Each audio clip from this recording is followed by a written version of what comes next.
Martin. Est-ce que c'est raisonnable, normal, qu'une ministre ait à s'expliquer de sa gestion d'une crise qui n'est pas encore terminée? Vous savez, dans le mot responsable politique, il y a le mot responsable. Et je trouve ça bien que ces gens viennent s'expliquer un peu de ce qu'ils ont fait.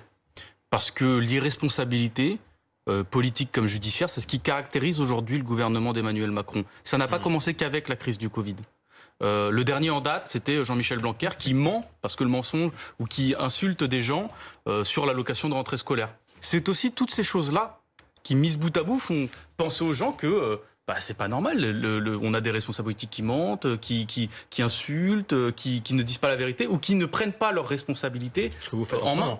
Comment ? Ce que vous faites en ce moment. Ah non, moi je ne mens pas. Si. Ah non, je vous assure que non. Sur l'allocation de rentrée scolaire, je dis bien que Jean-Michel Blanquer a menti et c'est vérifié par d'autres. Alors on va rester sur Agnès Buzyn. Voilà.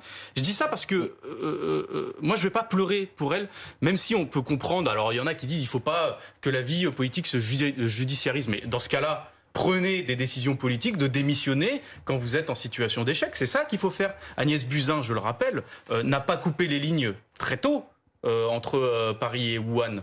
Elle n'a pas fait attention au port du masque. Je vous rappelle que par exemple Sibeth Ndiaye, alors que le directeur général de la santé en février 2020 nous disait qu'il fallait porter des masques chirurgicaux, un mois plus tard elle nous disait toujours que non, ça servait à rien les masques. Donc je suis désolé, il y a un moment en fait, la question de la responsabilité elle se pose et c'est normal. Maintenant, il ne faut pas qu'elle soit fusible parce qu'elle n'a pas décidé toute seule, vous avez bien raison. De Jacques-Marie Lossian.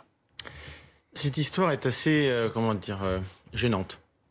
D'abord parce que moi je connais Agnès Buzyn, j'ai eu l'occasion de travailler avec elle sur la loi santé, sur la loi de bioéthique. Sincèrement, je ne doute pas un instant de son engagement et de son dévouement pour la santé des Français.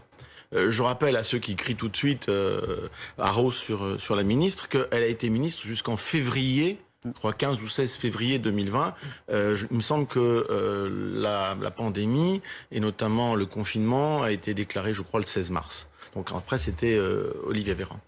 Pour avoir discuté avec elle à ce moment-là et avec le Premier ministre, je me rappelle très bien que tout le monde était en train d'essayer de comprendre ce qui se passait. Et donc ce qui me gêne beaucoup, c'est de refaire l'histoire d'il y a 18 mois à la lumière de ce qu'on sait aujourd'hui par rapport à la pandémie, premièrement. Deuxièmement, il y a un côté positif, et vous avez raison au moins sur un point, c'est que nous sommes responsables. Et un responsable doit parfois rendre des comptes, mais un responsable politique doit rendre des comptes politiques, pas judiciaires nécessairement. Sauf s'il a fait une infraction pénale. Là, j'ai pas le sentiment, si vous voulez, que quand la ministre prend un certain nombre de mesures, au moment où elle les prend, c'est-à-dire en janvier, en février, au début février et en janvier, elle les prend à partir des informations dont elle dispose. Et c'est vrai en France, mais c'est vrai partout dans le monde. À ce titre-là, c'est assez effarant. J'avais un contact avec un collègue allemand et un collègue britannique. Ils se demandent ce qu'on vient faire en France. On est fou. Parce qu'à ce moment-là, vous allez mettre en examen, si j'ose dire, tous les dirigeants de tous les pays dans le monde entier. Très difficile de refaire l'histoire, et vous avez raison, c'est toujours un jeu hasardeux. Sauf que Agnès Buzyn avait un peu ouvert cette porte. Je voudrais qu'on regarde deux déclarations d'Agnès Buzyn. Une du 24 janvier 2020 depuis l'Élysée. On est au début de la crise, on n'a pas tous les éléments. Elle dit les risques de propagation du coronavirus dans la population sont très faibles en l'état actuel de ce qu'elle connaissait. Exactement. Et puis, là où elle ouvre la porte à refaire l'histoire, c'est quand elle s'exprime dans Le Monde le 17 mars 2020, au lendemain du premier tour des élections municipales. On se souvient qu'elle avait pleuré quand elle avait quitté le ministère. Et elle dit, quand j'ai quitté le ministère, je pleurais parce que je savais que la vague du tsunami était devant nous. Depuis le début, je ne pensais qu'à une seule chose, au coronavirus. On aurait dû tout arrêter. C'était une mascarade. Elle parle des élections. C'est vrai que ces propos du Monde du 17 mars 2020, Laurent, ont ouvert une porte, ont ouvert une brèche. Oui, mais je vous retourne la question, est-ce que des propos contradictoires, voire même des propos erronés, constituent une faute pénale ? Exactement. Moi, ce qui m'étonne dans cette histoire, c'est que les plaignants, et ils sont très nombreux, hein, c'est un cas unique au monde, 14 000, 18 000 plaintes, 16 qui sont avérées. Je crois que c'est un cas unique. J'ai lu que 90% de ces plaintes viennent d'une seule personne. Oui, il y en a 16 qui sont reconnus par la Cour de justice. D'un formulaire type, etc. Voilà. Mais au-delà de ça, tous ceux qui exercent un recours contre un ministre auraient très bien pu choisir des recours devant les tribunaux administratifs, c'est-à-dire se plaindre du rôle de l'État, des pouvoirs publics. Or, s'ils font le choix d'aller au pénal, c'est bien que l'on cherche un responsable. C'est une plainte intuitu personae.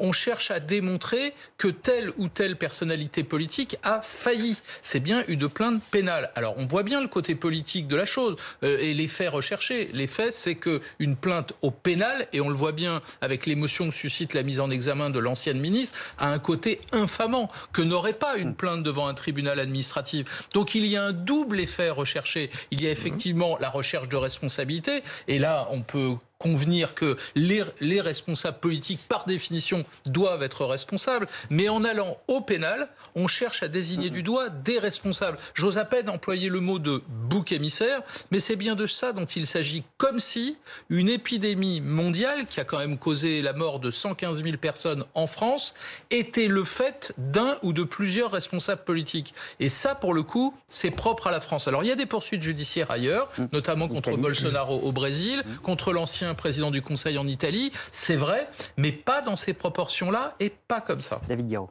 Moi, je suis un peu étonné parce que, en fait, j'entends les arguments. En gros, c'est on pouvait pas savoir. Bon, dans le cadre du travail, il peut pas être responsable de tout. On est gouverné par des gens qui ont construit un monde du travail aujourd'hui qui est impitoyable.